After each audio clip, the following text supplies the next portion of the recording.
So hello everyone, and welcome to this webinar on how to teach writing. And let me just guide you through the agenda that we have for today. We will start with a brief background to teaching writing skills. Then I will present you with some challenges that I have collected from the teachers around me, and of course I will also provide you with some tips on how you can overcome these challenges. We will then move on to the competences, the 4 competences of the communicative competence, and then we will have a look at some writing activities ranging from basic to more advanced. We will close this session with having a look at how we can assess written exams or writing written pieces, and how we can provide our students with feedback. Right, so let's do some exercise. Let's start with a bit of an exercise. Can you please enter the country where you are sitting right now in the chat box so we can get to know each other and know where we are? So where are you right now? We can see we have some Hungarians today.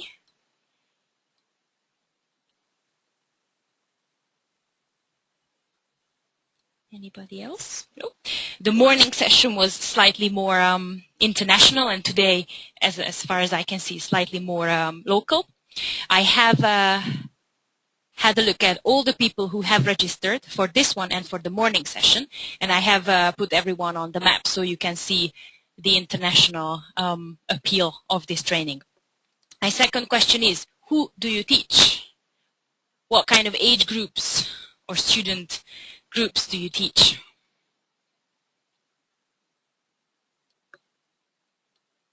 Is it children, teenagers? Teenagers, adults? Many teenagers and adults, just like myself. And what are they like? That is usually quite a big question, and I'm sure you are all familiar with the 7 intelligences thought up by Gardner. And I think what is quite important for us to understand is that if we have a mixed ability class, we will have students who are very happy to do writing tasks, and there will be people and students who don't really want to do any writing tasks. Having a look at these 7 types of learner, can you tell me which one you think is the most likely to like writing tasks and learning about writing and having to do written assignments? So which type of learner usually likes writing tasks?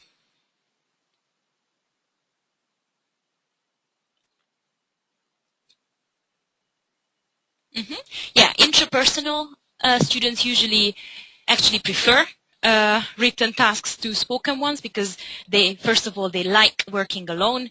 Second of all, they are sort of shy and reserved, and they don't really like the exposure that they have to endure during a spoken task, for example. So intrapersonal people like writing tasks, and linguistic people, like Clara said, linguistic people like written tasks too, because they're very logical and they understand grammar fairly easily.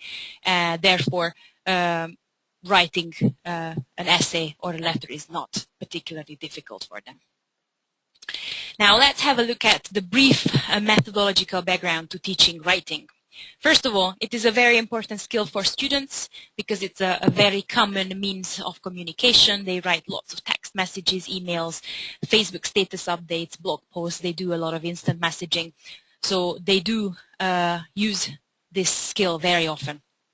Maybe not in English, but maybe in their first language, but they do use it on a daily basis. It is also a very useful skill because they need to write tests and essays for other courses. Moreover, they will need to write CVs and covering letters in real life anyway.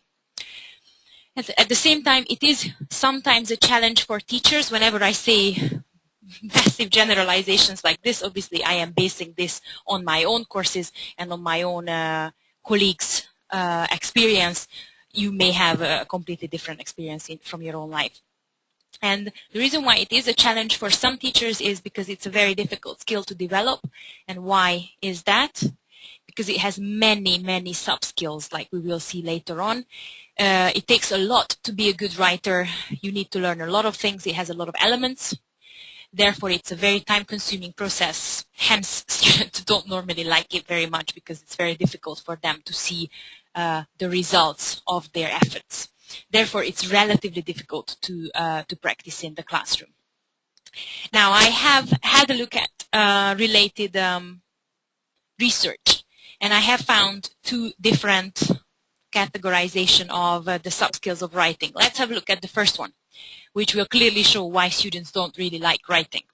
Now, in order to write effectively, a student must know the orthography and the writing system of the second language, use appropriate word order, use good standard grammar, know how to express a particular meaning using different grammatical forms, benefit from the use of synonyms, antonyms, and other literary devices, use cohesive devices, use writing conventions, use writing strategies, be able to structure a text into paragraphs, be able to write purposefully and meaningfully, be able to produce writing at an efficient rate, especially during examinations. Now, if we have a look at this almost endless looking list, it's relatively easy to see why students don't like writing very much. It just seems like a task too big for them to be able to tackle. So yes, writing does have a lot of sub-skills, and I have tried to sort of simplify this system and try to arrange it into three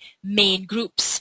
And one of the big areas of knowledge, areas of sub-skills, is what I would call mechanics or basics, which is grammar, vocabulary, spelling, and punctuations, just the building blocks of a text, which the mechanics just in itself is a massive task, but that's just one of the three main areas. The second one is function, being able to, possessing the language to be able to evaluate, suggest, express your opinion, express mood, and some other similar functions. And finally, the last big area of knowledge is the social and cultural rules and norms, such as formal versus informal style. The audience needs to be taken into account. So these are the three main areas, three main sub-skills that we need to teach our students. So we need to teach them these sub-skills, these strategies, both exam strategies and compensation strategies. And this way we can sort of break the process down to just a series of steps. Now let's have a look at the 6 challenges that I managed to collect from my colleagues. The first one of the top one, was students don't know how to use a monolingual dictionary effectively. Now, this is important for a number of reasons, one of them being that a monolingual dictionary is allowed during our exam, for example, throughout the whole written exam. Therefore, it is actually imperative that candidates, that students who want to take our exam, be fully familiar with the efficient use of a monolingual dictionary. Of course, a monolingual dictionary is also very important and useful on a day-to-day basis as well. They don't attempt to use more sophisticated, more descriptive words, is the second one. My students don't plan before they start writing, is the third one. Fourth one, my students hate writing altogether and need to be forced to complete the assignments. Students don't know where to start, mainly because they cannot provide the content and ideas. And finally, students do not apply a critical approach to their writing. They don't know how to improve a piece. In the course of this training, we will have a look at each of these challenges, and we will address them accordingly and come up with some solutions to them. Now let's move on to the 4 areas, or the 4 main areas of communicative competence, because one of them is very much linked to one of the first challenges that we would like to tackle. As you all know, the 4 main areas of communicative competence are grammatical, social linguistic, discourse, and strategic. I will not really talk about strategic competence, not only because I have already covered that last time in the How to Teach Speaking webinar that you can find the recorded version of on our website, but also because Strategic competence is useful in writing, but not as useful as it is in speaking, because many of the compensation strategies involve paraphrasing, circumlocution, miming, use of gap fillers in spoken. So quite a lot of compensation strategies are mostly relevant to speaking and not writing. But I will cover the other three. So let's start with grammatical competence, which entails vocabulary and grammar mostly.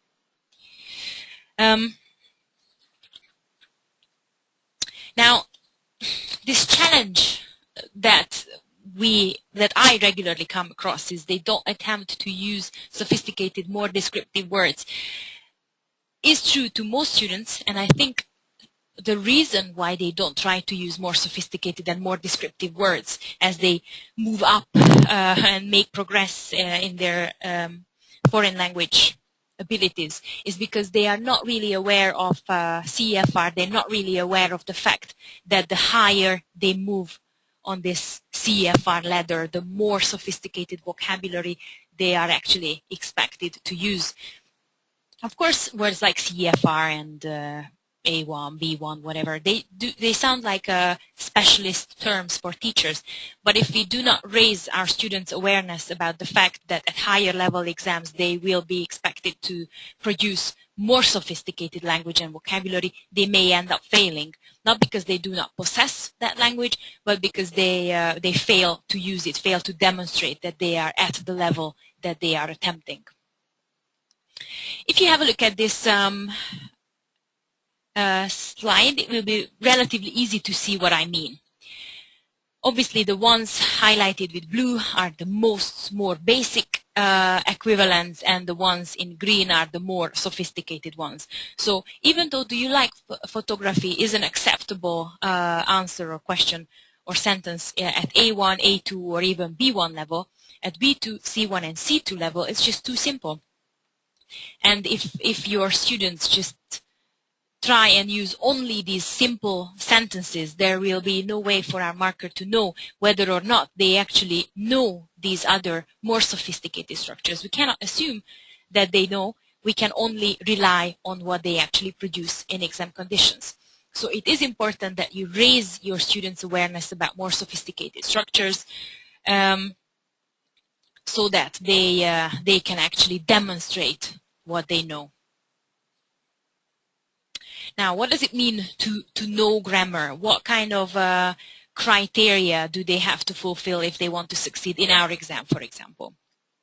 Well, in our exam, we have a look at grammar from three main points of view. One of them is range of grammar, which basically means variety. The second one is the accuracy of grammar. By this we mean an error-free use, such as a correct use of the irregular past tenses or the irregular past participles, a correct use of the inverted word order in questions. And the third big pillar of assessment is appropriacy of grammar.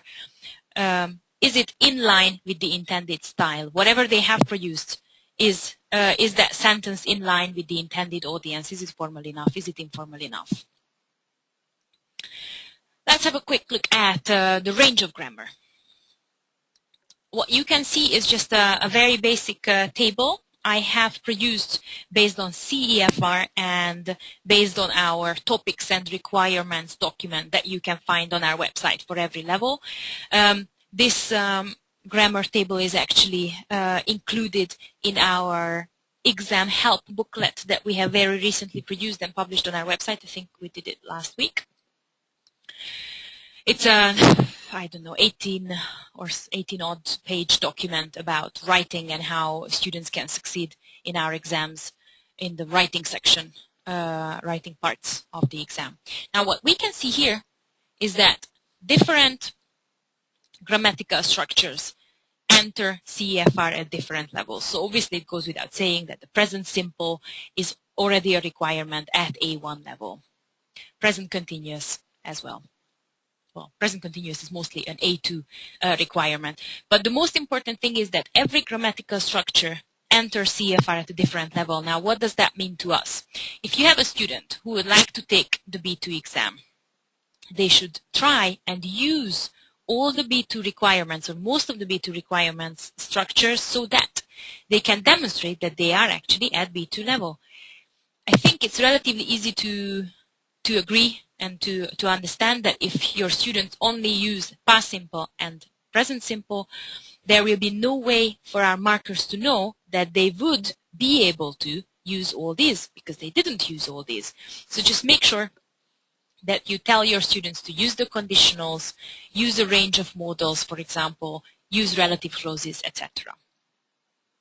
Of course, there is some difference between B2 and C1 as well. For example, the range of modals is already a requirement at B2, but only in the present tense, and the past tense of modals, should have, might have, etc., is a requirement of C1. Similarly, of course, the passive with all the tenses is already a requirement at B2, but the more complicated passive structures, such as the example here, this book is said to be good, those are only a requirement at C1 level. So just make sure that your students are aware of this and they are aware of the high impact grammar that they can use if they want to impress the markers. Just a reminder that this is where you can find this document. We have it for 6 levels, and this is where you can actually find the grammatical checklist for each level, where you can actually have a look at specific grammatical structures, whether or not they are a requirement at the level. And next is accuracy of grammar. Now, obviously, what we want is not a perfect use of English. The amount of errors that we allow for depend on the level that students attempt, and I think it is a very good idea as teachers of English as well to make sure that we are not too strict in terms of grammar.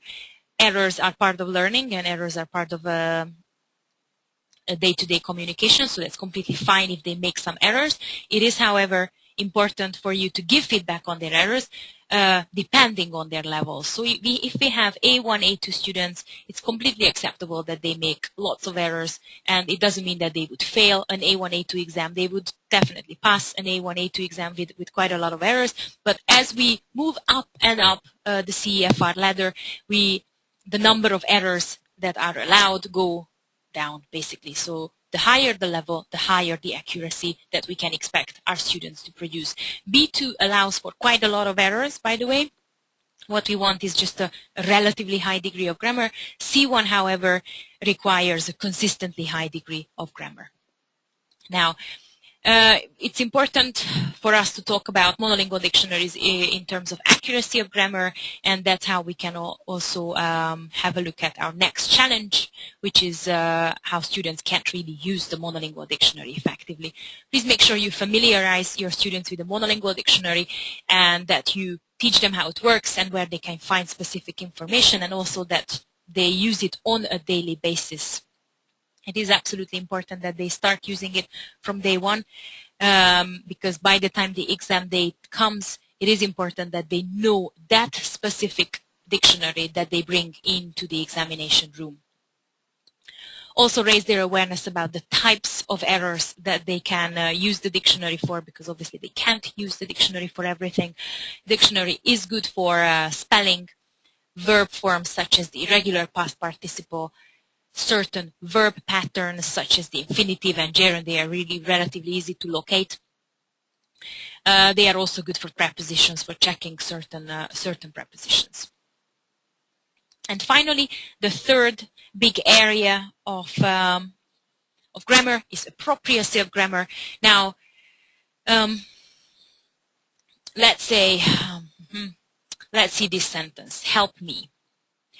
This is a grammatically correct sentence, so accuracy is obviously very high in terms of this sentence, but it's not an appropriate sentence if we are writing a formal letter or a report. So what we would like students to do is use an appropriate, a nice range of grammar, for example at B2, try to use it accurately, and also to use it appropriately, so that whatever structure they are using actually matches the style that they are trying to achieve. I have highlighted some grammatical features of formal and informal style, such as contractions are not allowed, or whether or not indirect questions are allowed for a certain piece of writing. Right, so let's play a game, a grammar game, now that we are fully familiar with CFR and its relationship to grammar.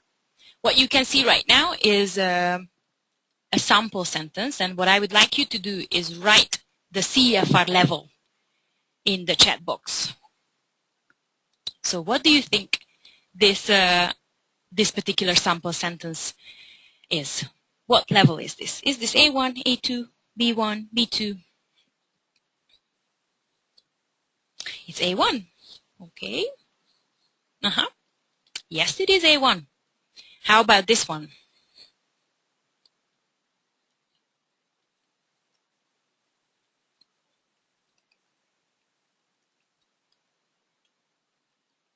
I have seen lots of Bs, B1, B2, B1. So it's definitely a B level. But which one is it going to be? It's B1 because it's a first conditional. And the second and third conditional are definitely B2 structures. But the first conditional is already a requirement at B1.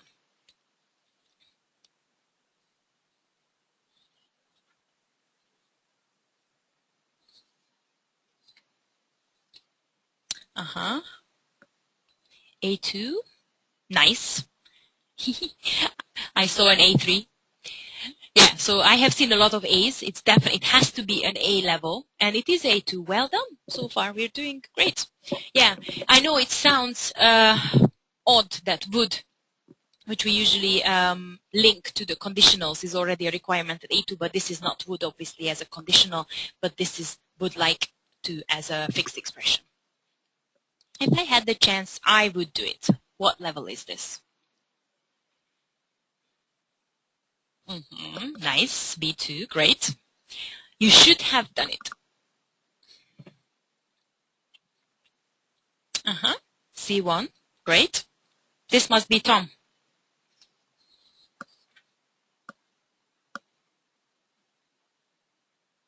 I've seen a C1 and some B2s and some B1s.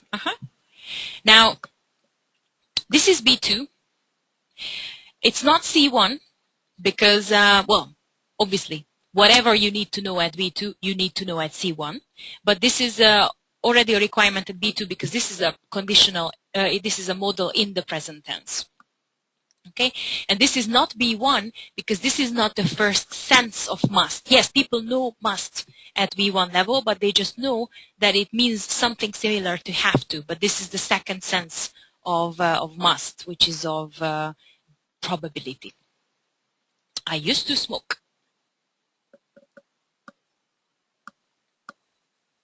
Nice, well done. Well done, all of you. Great. It is B1. Great. This is a B1 alternative to past simple. And the last one, this book is supposed to be good.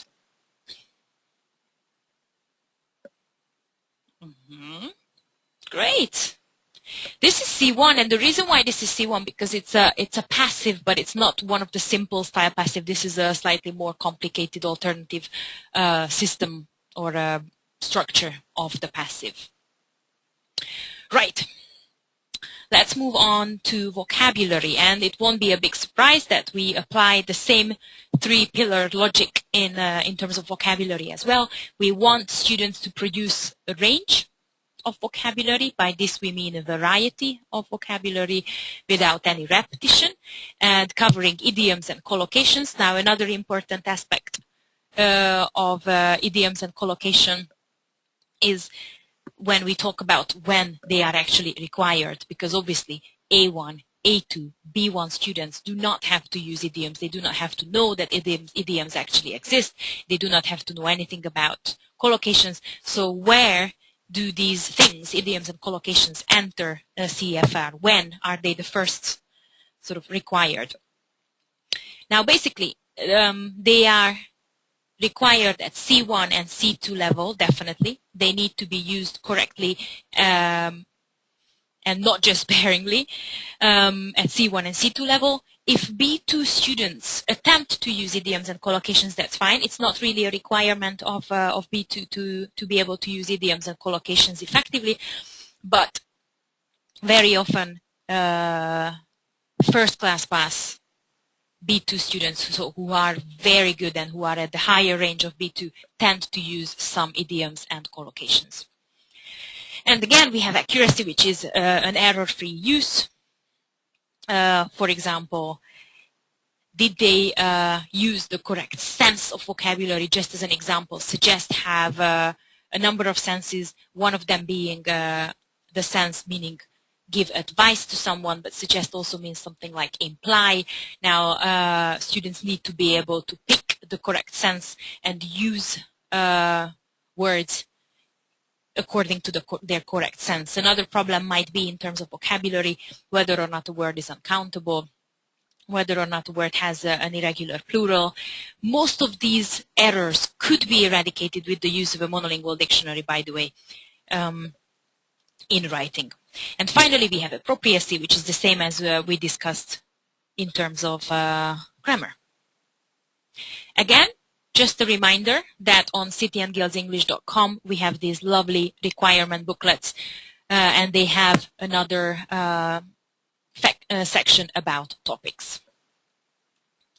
Now, I have just randomly chose a topic from the B2 topic list, diets. Now, I think unless they know at least some of these words that I have tried to come up with, I don't think that students can actually write about or speak about diets without knowing these words. So it is absolutely imperative that we teach them topic-based vocabulary, because it is always important in an examination environment that the vocabulary that they use should be relevant.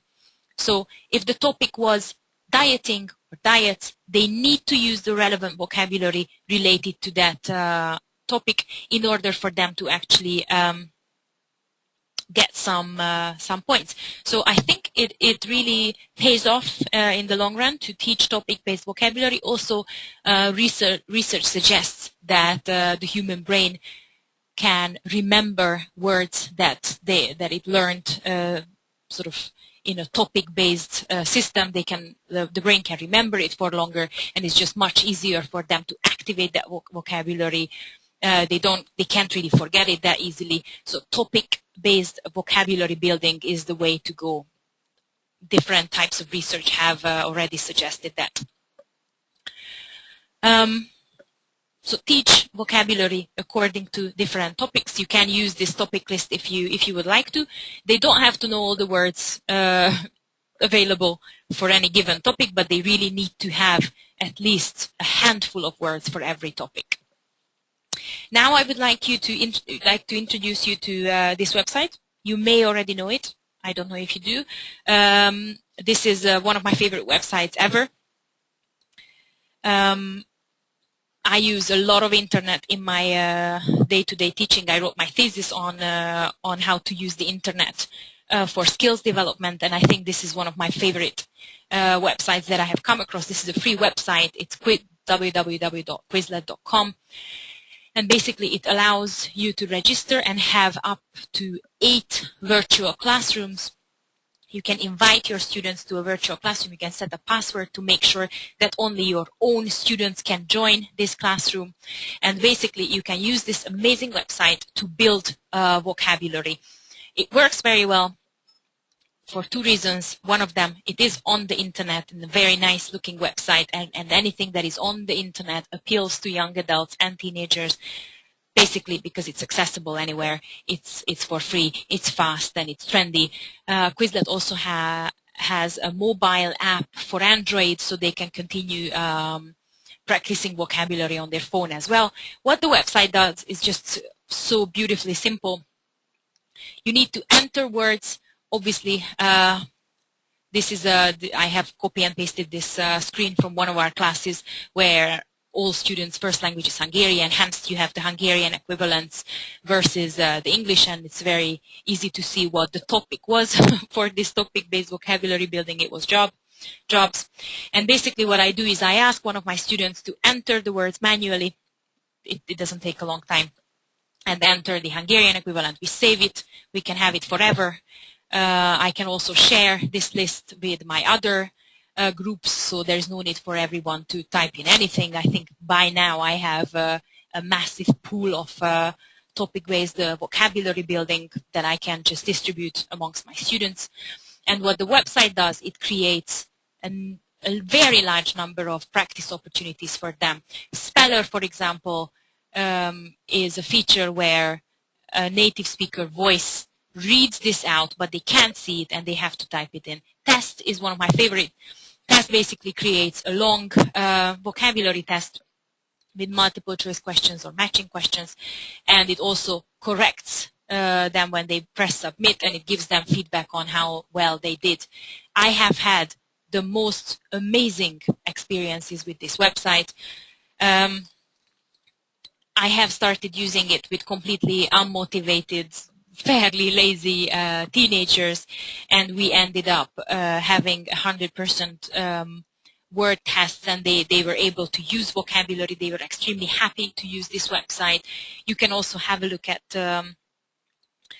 the time that they have spent on that website, and it's just astonishing when you have 15-year-old boys doing 4 or 5 hours on Quizlet before a big test, and they score very highly.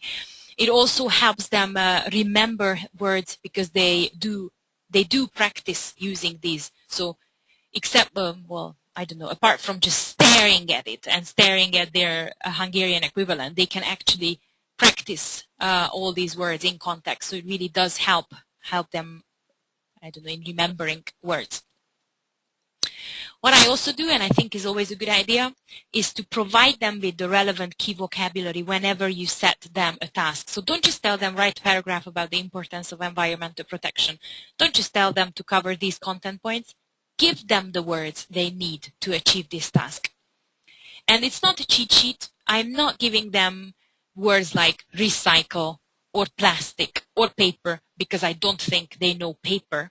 I'm telling them these because I want them to use these words. And there is a big difference. So I am actually reminding them that this is the type of vocabulary that they would need to use if they want to succeed in this task or a similar one. Write a paragraph about someone you like, write about his or her physical appearance, personality, how you met, and what you do together.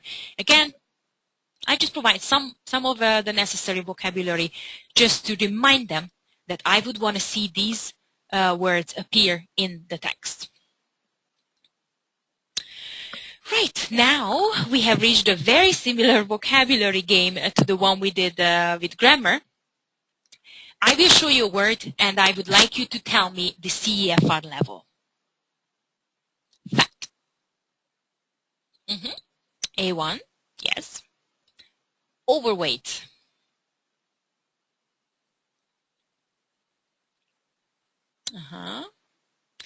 A2 seems a bit low for me, but let's see. It's B2. Overweight is B2.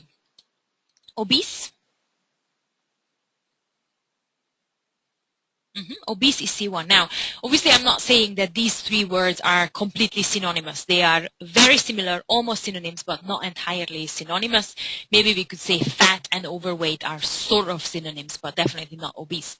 But what I wanted to demonstrate with this is that if you have students attempting a C1 level exam and their task is to write about eating habits, for example, or the problem of diabetes or obesity, it's not enough for them to use fat 25 times, not only because they are repeating themselves, but because basically fat is an A1 word. How can you expect to pass a C1 exam when what you are using is actually 4 levels below your attempted level? Let's see another one. Funny.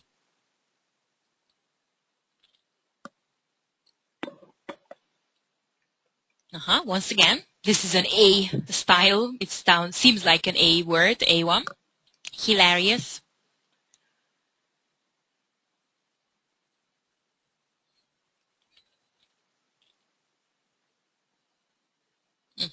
Well, it's actually C1. What about wrongly accused? C1 or C2, yeah, we are sure that it's a C level. Now, the reason why it's C1, yeah, I can see somebody wrote B2. And the reason for that is accused in itself is B2. So obviously accused is not a very complicated word, so it is already a requirement at B2. The reason why this is C1, that this is wrongly accused. Now, wrongly accused obviously being a collocation almost, is a requirement at C1. What about good?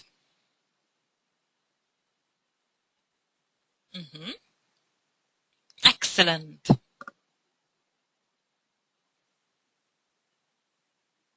A2, outstanding. And outstanding is B2. What about to like?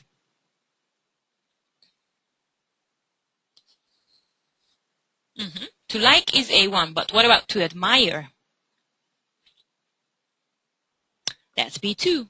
So this is trying to replace very basic words with slightly more descriptive ones. To say is A1. To declare is B2. And finally, a final round, interesting is A1, obviously. Fascinating is B2. And gripping is C1. So I think this last one is a very good example to show that, yes, you can keep on using interesting. Everybody will understand what you're saying. But if we have slightly more descriptive synonyms such as fascinating and gripping, why not use them at higher levels? We will have a much better chance at succeeding. Now, this table that you can see is again copied out from that writing help booklet that we published last week. And you can see a lot of synonyms for the more basic type of words. I'm not saying they have to know all of these, but I think it is a relatively good idea to introduce them to the idea of using more descriptive synonyms. Right. And finally, after range and accuracy, let's talk about appropriacy. And if you remember, we talked about formal and informal style, and formal and informal style have some sort of vocabulary related features as well, such as phrasal verbs. And even though phrasal verbs are a lovely thing to use, or colloquial expressions are a lovely thing to use in our communication, like kids or slang words, they are not appropriate for certain styles, so they are not appropriate for formal style, for example, and therefore should be avoided. And in terms of accuracy of vocabulary, I can only repeat myself. Please tell your students about the monolingual dictionary and what they can use the monolingual dictionary in terms of vocabulary for. They can check the spelling of certain vocabulary. They can check the collocations, because all collocations are actually highlighted in monolingual dictionaries. They can check the usage labels before they would like to use a word. They can check whether a word is informal or disapproving, and then they can just easily avoid using that for a formal letter. And of course, they can check the prepositions. Now, just a quick, like a final note about vocabulary and how to be accurate in an exam and how we can use the monolingual dictionary. If you have a look at this mock exam, this is a B1 mock exam, and I have highlighted 2 errors that could have very easily been corrected had the candidate used the monolingual dictionary effectively. If you are in, or if your students are in doubt about a past tense or a past participle, all you have to do is just go to the stem version of the main verb, speak in this case, and just check whether or not the past tense is irregular. Or in the case of expressions such as look forward to, all you have to do is go to the phrasal verb section of look, where you will find look forward to something, and the example sentence will clearly tell you that look forward to requires a gerund. So all in all, before we finish off the grammar and vocabulary section, we need to raise our students' awareness of high impact grammar that they can impress the markers with. We need to teach them topic-based vocabulary, and we need to provide them with tools for learning vocabulary, such as Quizlet. We need to make them practice vocabulary by giving them key vocabulary and grammar for each writing task.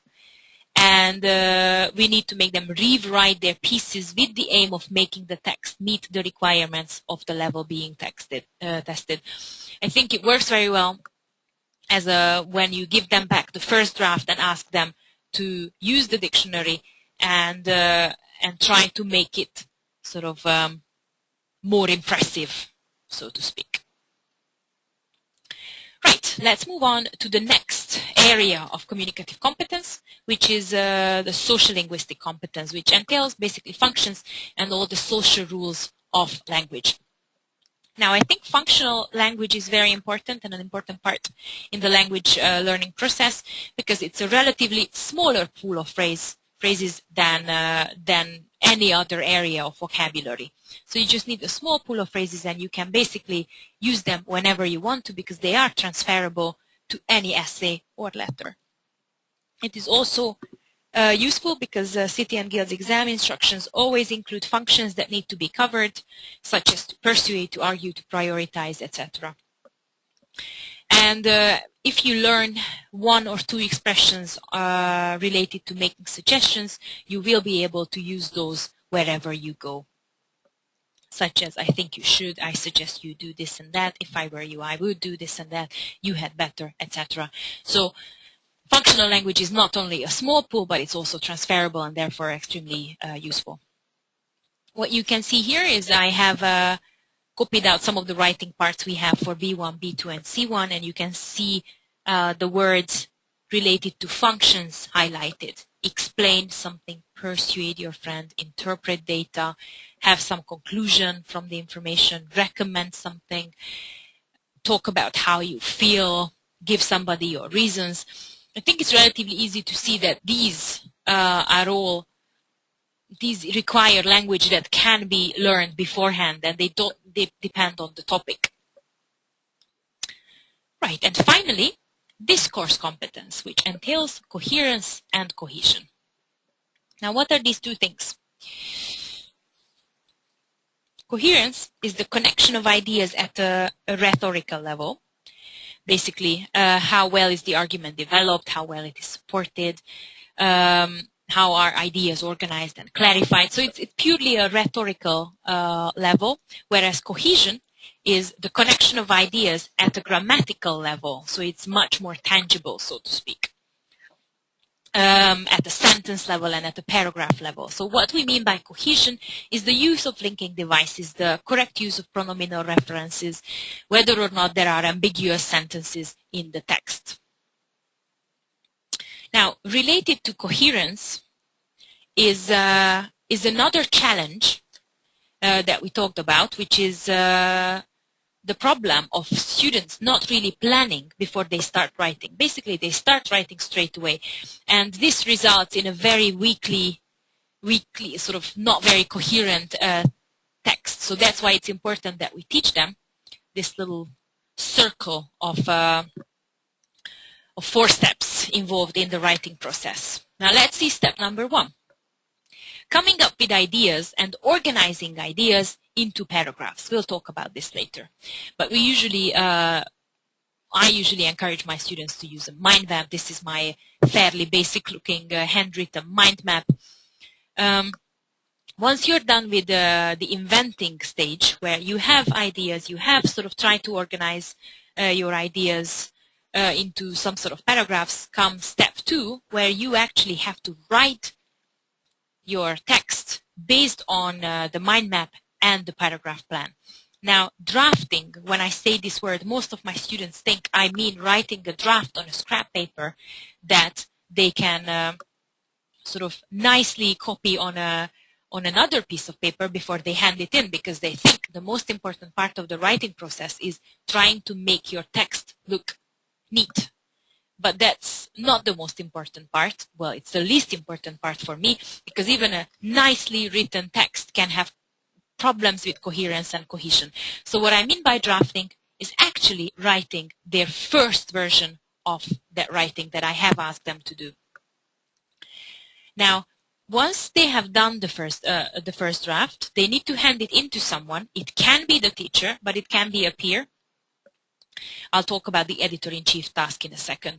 But then comes step 3, which is the revising state, where they ask for feedback from another human being, or even a dictionary.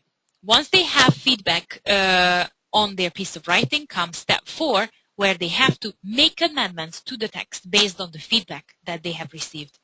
And then we are done. Well, you can do several redrafting stages, but I find that with teenagers, you can't really get away with making them rewrite it again. So I just tend to do one draft and one rewriting. Right. Now, a quick note on the different types of corrections that we can use in the rewriting stage. Peer correction can be done before or after teacher's feedback. What I sometimes do is after the first draft, I highlight the errors, but I don't correct the errors. And once I have highlighted the errors, I either give it back to themselves and ask them to correct the errors using a dictionary and try to find out why I highlighted that word and what's wrong with it, or I give it to one of their peers and they can correct it for them. Another task I do is the editor-in-chief task, where I have a small group of students responsible for a task. It's a cooperative group work where every student has a different role in the process. I also try and refer my students to a monolingual dictionary whenever I give back a piece. Like I said before, the number of rewriting stages depends on the group. I think teenagers get very frustrated if you just do more than one rewriting. Now,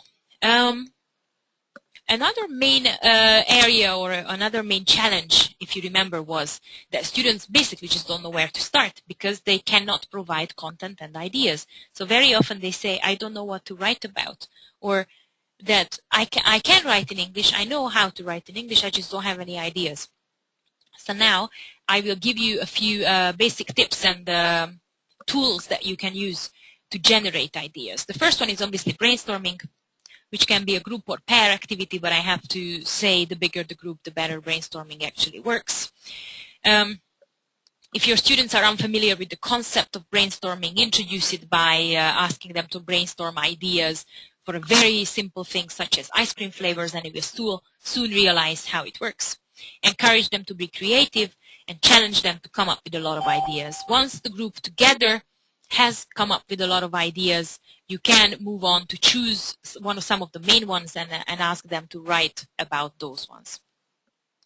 Free writing is the next area, which is very similar to brainstorming, but it's an individual activity. Spelling and grammar does not matter. You need to set a time frame for each student, and basically what they have to do is just write down whatever comes to their mind based on the main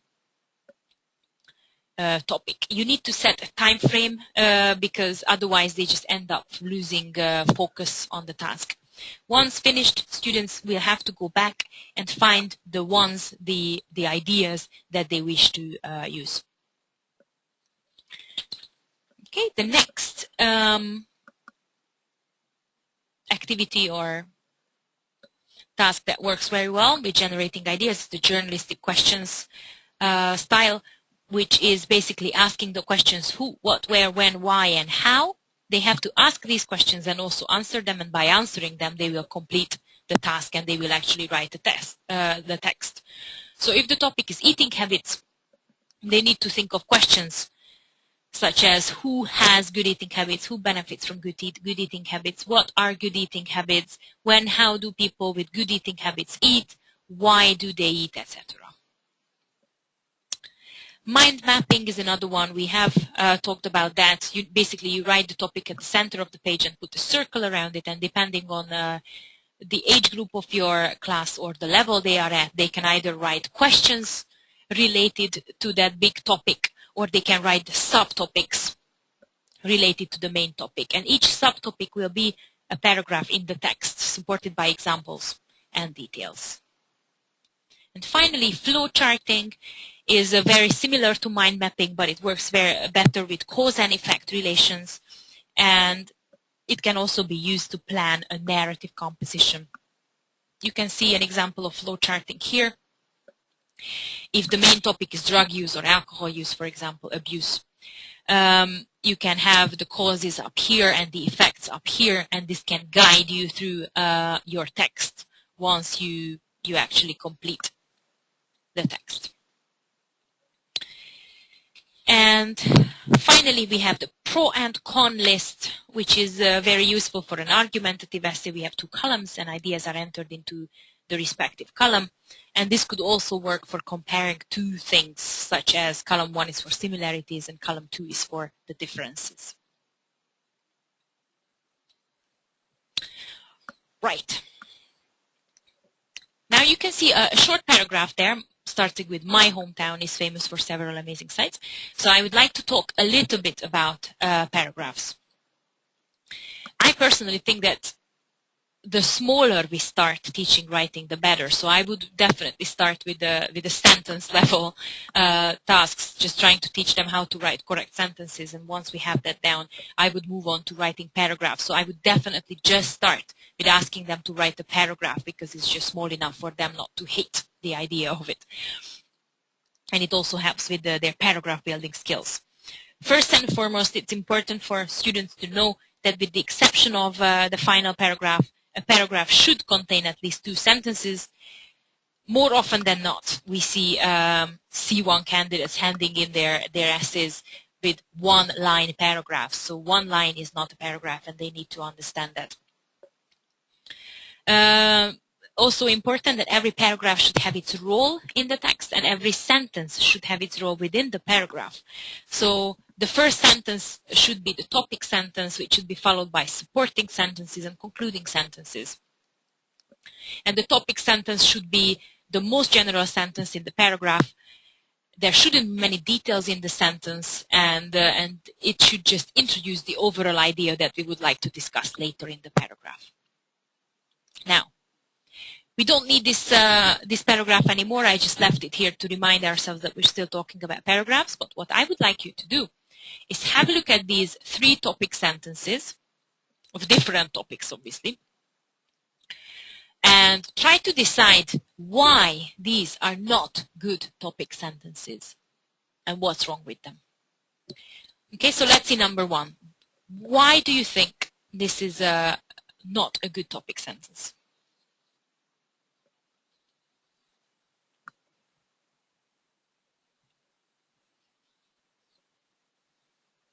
What's wrong with it?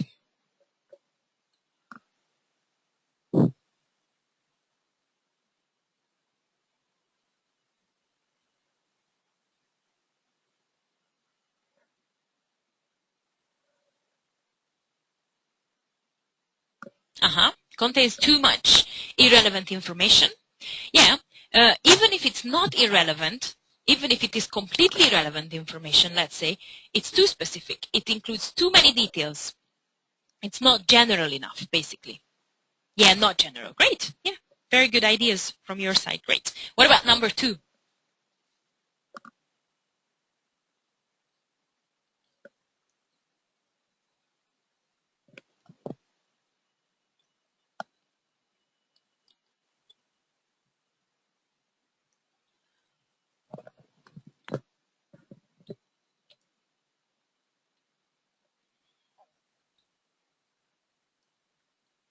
What's wrong with number 2?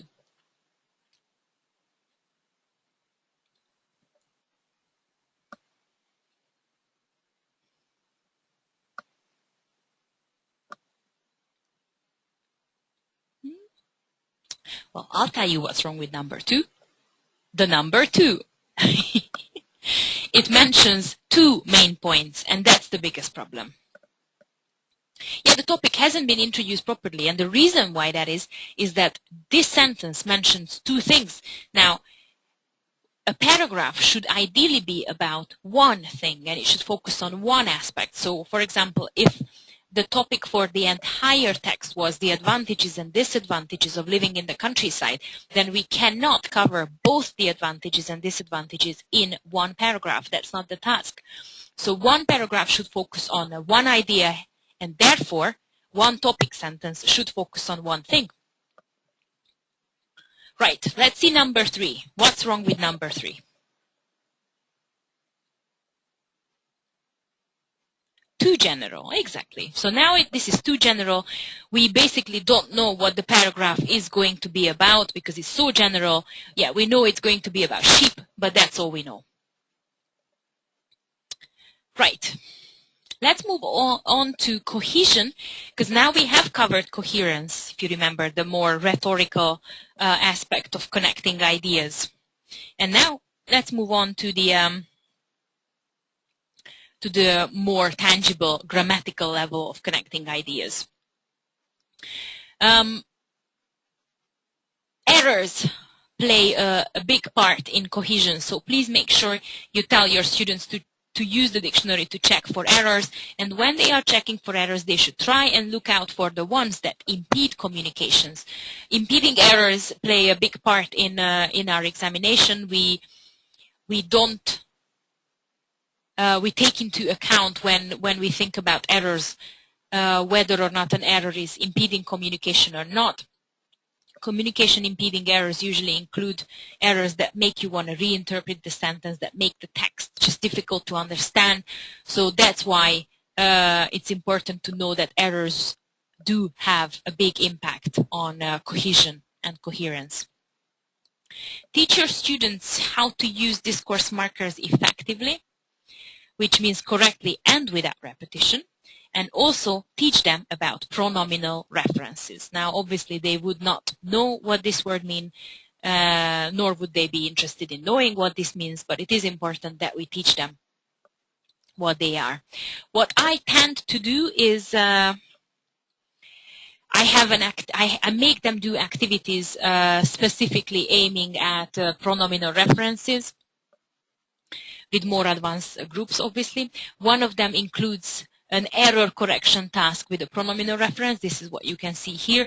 I replaced the correct pronominal reference with an incorrect one. Obviously, no, he can't, does not really correspond to will she go with me, the question will she go with me. So one task is that I replace pronouns with incorrect pronouns, and another task is when I delete the pronouns altogether and I have a gap fill activity with pronominal reference. Now this seems like a too grammar-y type of task, but I think it pays off in the long run because you just raise their awareness about the importance of pronouns. Now, a quick word on discourse markers. I don't want to waste a lot of time with this, but just a few words. It is important for your students to know that if they want to know a discourse marker, they need to know its meaning, its function, and its position within the sentence. So just make sure you tell them about the 3 main positions of adverbs, such as the initial position, the mid position, and the end position of adverbs. It's also important that they don't need to know all of these, obviously. So it doesn't matter if your student knows all the discourse markers to start a text. They will only get the chance to start a text once.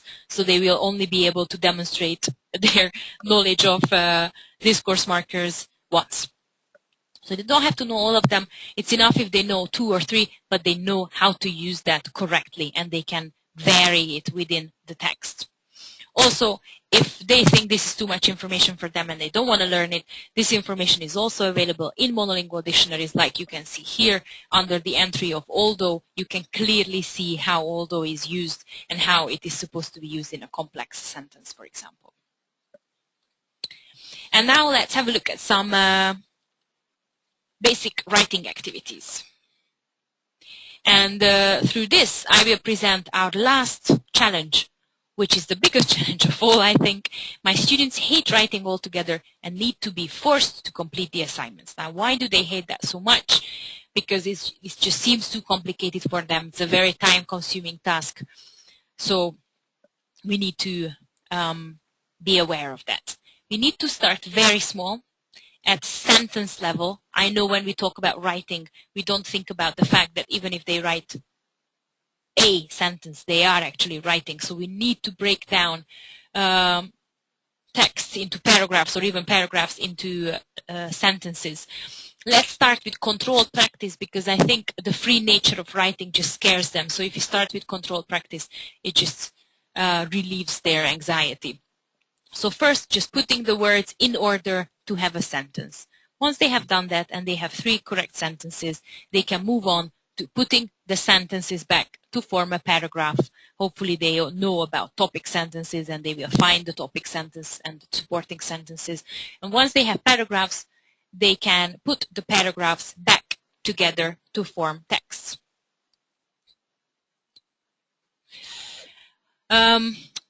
What else shall we do? We should always start with very short tasks, such as writing a text message, drawing a poster, writing a memo. So really very, very short tasks, writing a paragraph only. And also, I think it is important that if you try not to set it as a home assignment, it will work better. I know writing tasks take up a lot of time, but I think developing writing skills is very important. So try not to set it as a home assignment, but try to do it in class. They will be happier to do it in class because they have to be there anyway, and they will dedicate much more time to it. It is a much more effective way of developing writing skills than just setting it as home assignment. Try to also engage them by using tools they like and understand, such as Quizlet that I mentioned before, or the virtual classroom, chatting, IMing. You can also try to incorporate fun activities, such as a memory activity. I have tried with one of my classes that worked tremendously.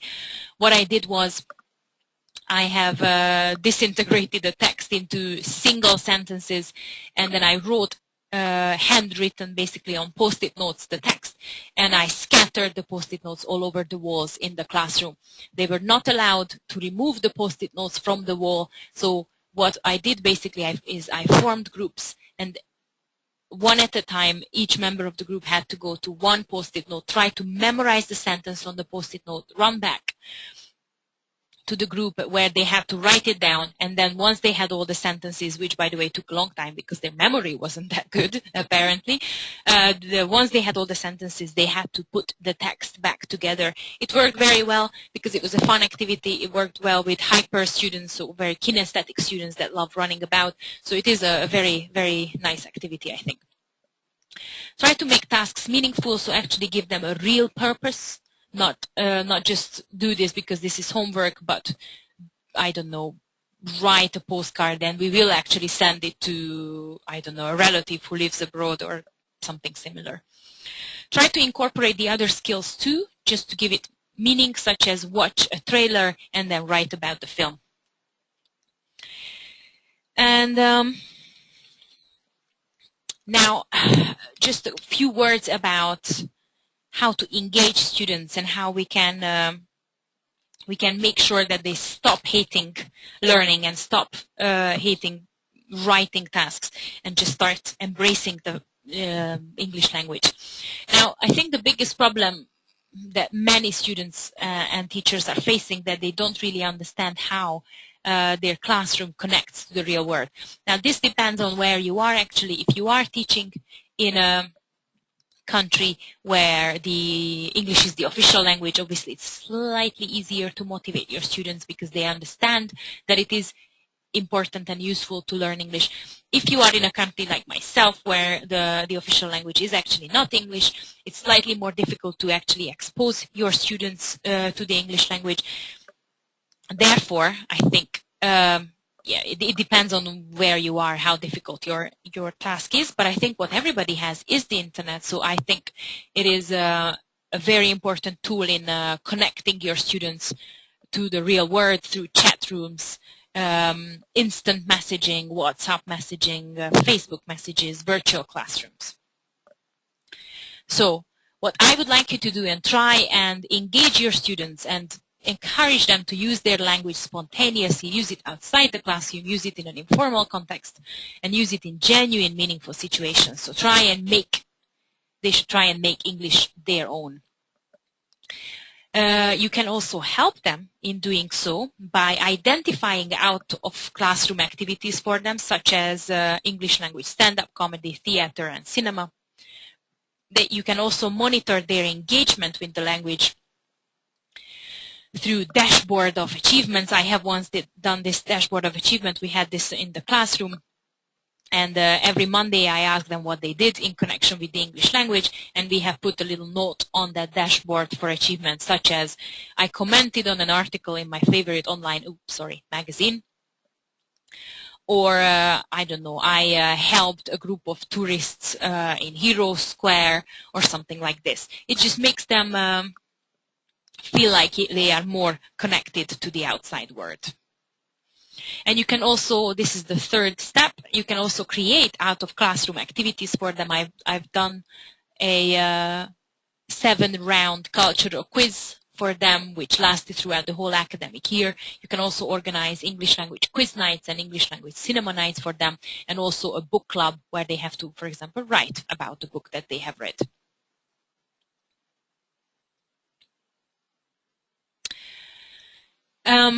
Another thing that you can do, or another internet tool that you can use, is this website called newsmap.jp. This is a very interesting website. It's basically a news aggregator that goes through Google searches and identifies the most popular searches for articles. The bigger the letter, the more people are reading this article. And you can also choose the countries, so you can choose between UK and US articles, and we have some other tabs here too. And what I basically make them do is I do 2 versions. One of them is a news anchor task when I make them read an article, and then I make them tell me about, give me a summary of the article based on like a news anchor task. And the second version, what I do is I make them read an article and then write about the article, write their opinion about the article. Another website that I think is a good idea that you start using is called Padlet. Again, it's a beautiful free website that lets you build a wall and gives you a link to that wall that you can share with anyone. And whoever has access to this wall can just double-click on the wall and post little virtual post-it notes here. Obviously, they could post an entire text too if they want to. I just wanted to demonstrate how it works, so I just posted small post-it notes. I use this to actually introduce them to the idea of writing, and we can also use this to, for example, organize something together. So this is very good for brainstorming as well. What you can also do is use one of the online comic builders. You can find loads. This is, I think, the official Marvel comic builder. Lots of people like comics, so you may be able to make someone start liking writing just because you use this nice comic builder. They can just choose the background, the person, the speech bubbles, and they can enter their own dialogue in the speech bubbles. You can also use Glockster, which is an amazing interactive poster builder.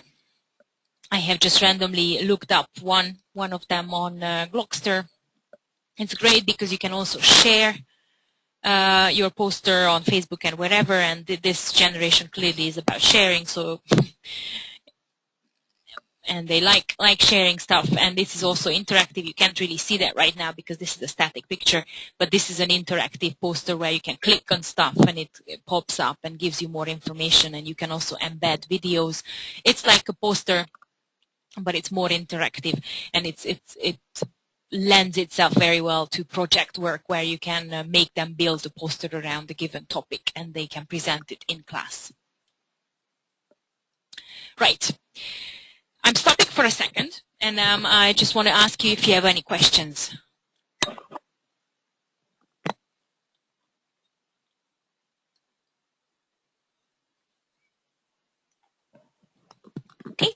let's move on to slightly more advanced writing activities.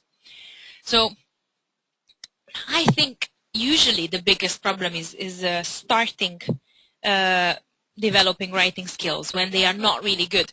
And the better they get, the easier it is actually to engage them in writing. But there are challenges with more advanced students as well. I personally think using our practice papers and the writing section of our practice papers from A1 is a very good idea to make progress. I don't know how familiar you are with our A1 papers, but for example, one writing task at A1 is write 4 sentences about a given topic. For example, write 4 sentences about your best friend. Write 4 sentences about your teacher. Now, this may sound like it's too easy, but it's not too easy for your students, and it will give them an amazing sense of achievement knowing that they have actually passed an exam. It doesn't really matter that it was a very low exam, but just organizing these mock exams for them at lower levels will just give them an amazing sense of achievement. So I think we can start with A1 and then just move our way up to the level that they would like to actually achieve. Also, the more advanced they are, the more you will have to remind them to use advanced vocabulary and sophisticated grammar. Yes, they will be better, but it doesn't mean they would want to use that better, more sophisticated grammar and vocabulary. You will need to remind them to use it. And if they are very good, you can challenge them to try their hands at creative writing, which obviously is not everybody's cup of tea. Some people don't like it, but it is worth trying. Maybe you will have some talented students who would want to do creative writing. You can do poetry writing competitions. By the way, there is an amazing website that you can find on the internet that looks up rhymes for you. It's like a rhyme builder, an online poet's helper. You just enter a word and it looks up millions of words that rhyme with it. It's a really nice task to set something like this to your students, write a poem. You can also do poetry and song lyrics translations. I have once done a poetry translation workshop with 16-year-olds, and they enjoyed it tremendously, and they came up with amazing English translations of Hungarian, famous Hungarian poets. And we created a little booklet that we distributed in the school. So you can have success with this. You can introduce them to short story writing also, because at C1 level we sometimes have stuff like short stories as tasks. So it is important that they be familiar with this. You can also have a class magazine that they could build, obviously every 3 or 4 months, not every month. And finally, let's close with providing feedback and assessing, and how we can provide our students with feedback. Let's see the 4 big areas of assessment. Obviously, I mean written performance, not spoken performance. Apologies. Let's start with self-evaluation. Very often students feel like they are not qualified to assess their own performance, but I think it is very important that we address this area, because if we don't address it, our students will still do self-evaluation, but they will be much harsher than they actually should be. They can do self-evaluation according to the European language portfolio. They can do self-evaluation according to the CEFR can-do statements, such as I can write a postcard. It's very easy to decide whether or not they can do that. And through that achievements dashboard, if you remember, I left a post-it note on a post on my favorite website. I helped tourists this weekend. So that's self-evaluation. We can also do peer evaluation. Obviously, that highly depends on group dynamics and group relationships. If it's a nice group with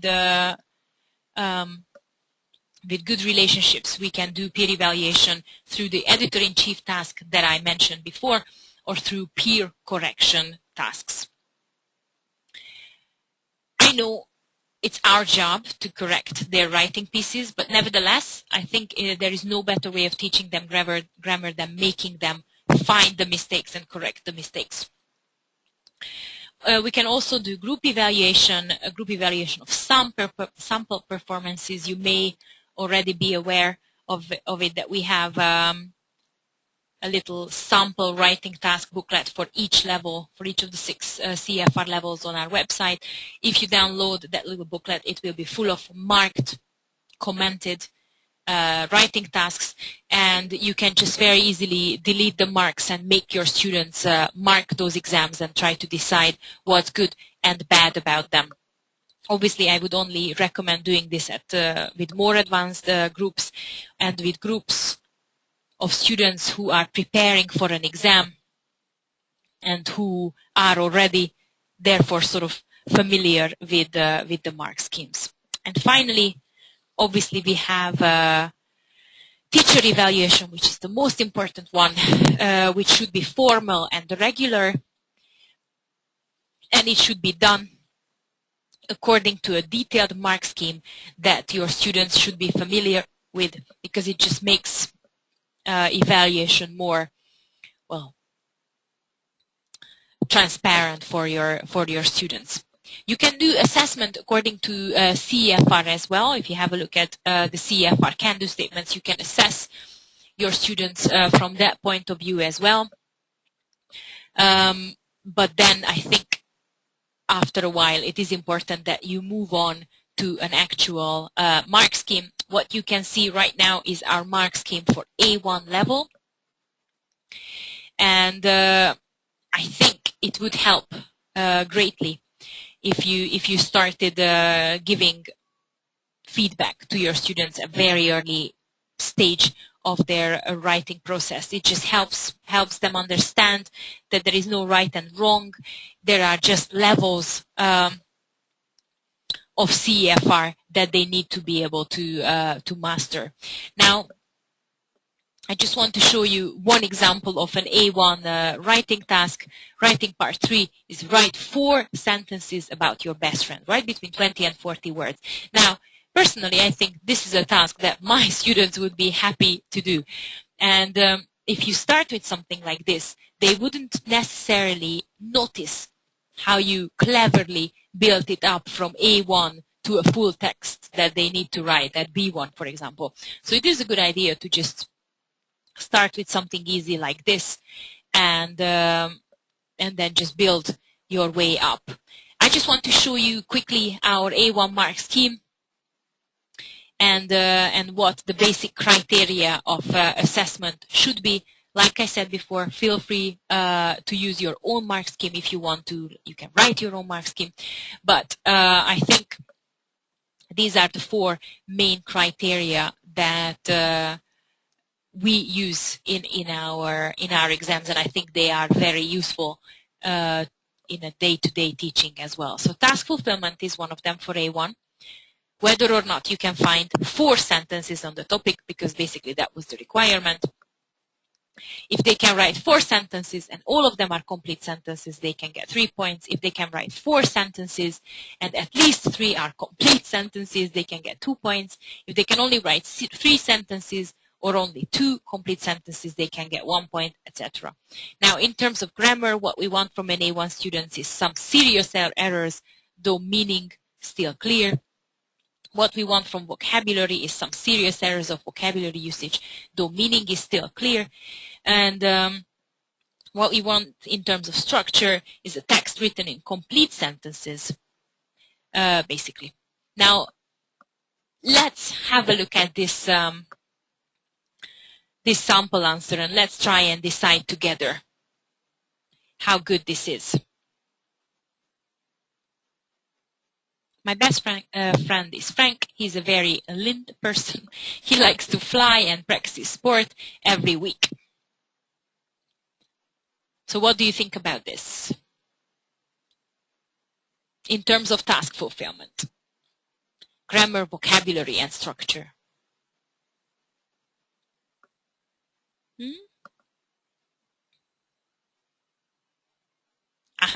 Yeah, in terms of task fulfillment, that's definitely one. Yeah, we can't find the 4 sentences, first of all.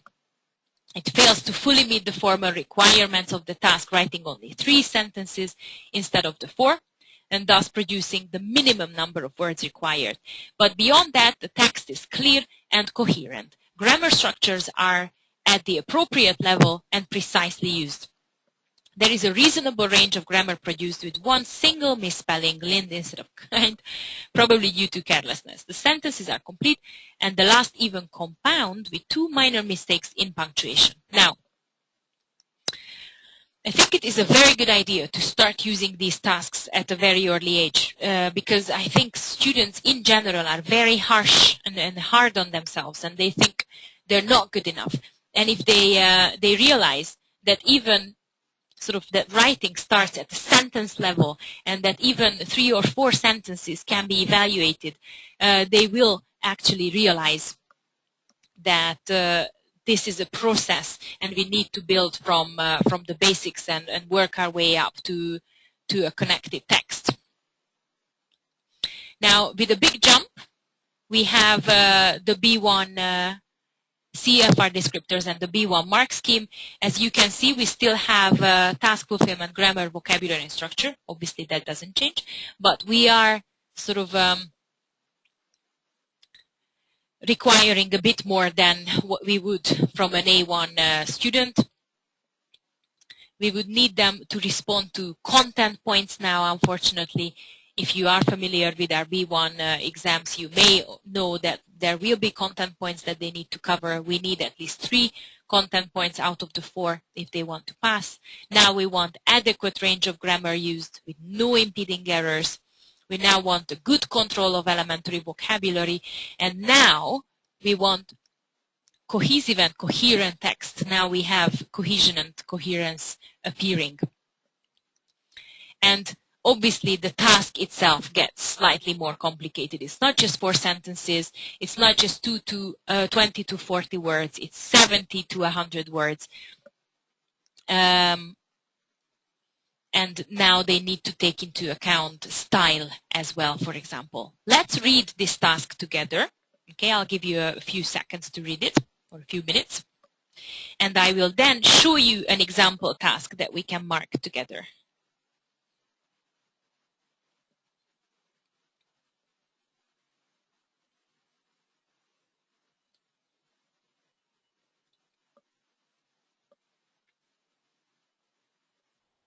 Okay, now let's have a look at this sample answer.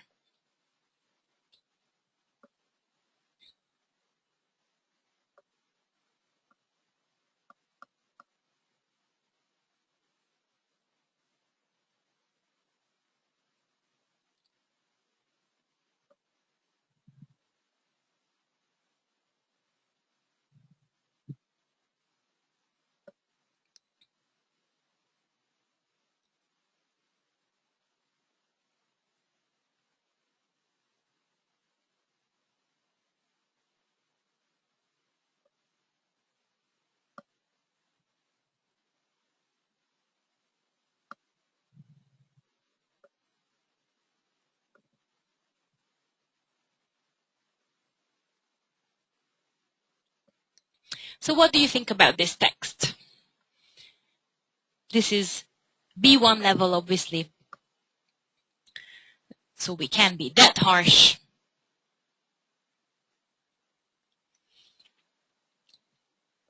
So it is a pretty good B1 essay. And let's see what the examiners wrote. Although the length of the script is within the required word limit, the abrupt start of the letter makes a negative effect on the reader, and the ambitious attempt to use polite language is not fully successful, and the flawed use of used to also impairs the overall impression. There are a number of non-impeding errors which hold the answer at the bottom of the band. But all in all, this is a pass. Now, it doesn't seem that much more difficult than writing a few sentences. So obviously, this was 20 to 40 words. This one was 70 to 100 words.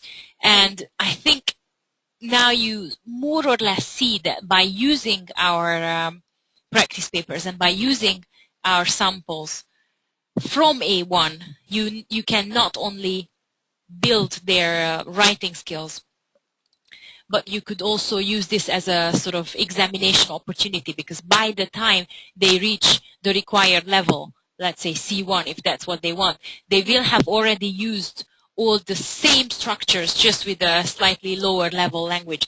So I think it is a very good idea for you to start using our A1, A2 papers, etc., and just work your way up with your students.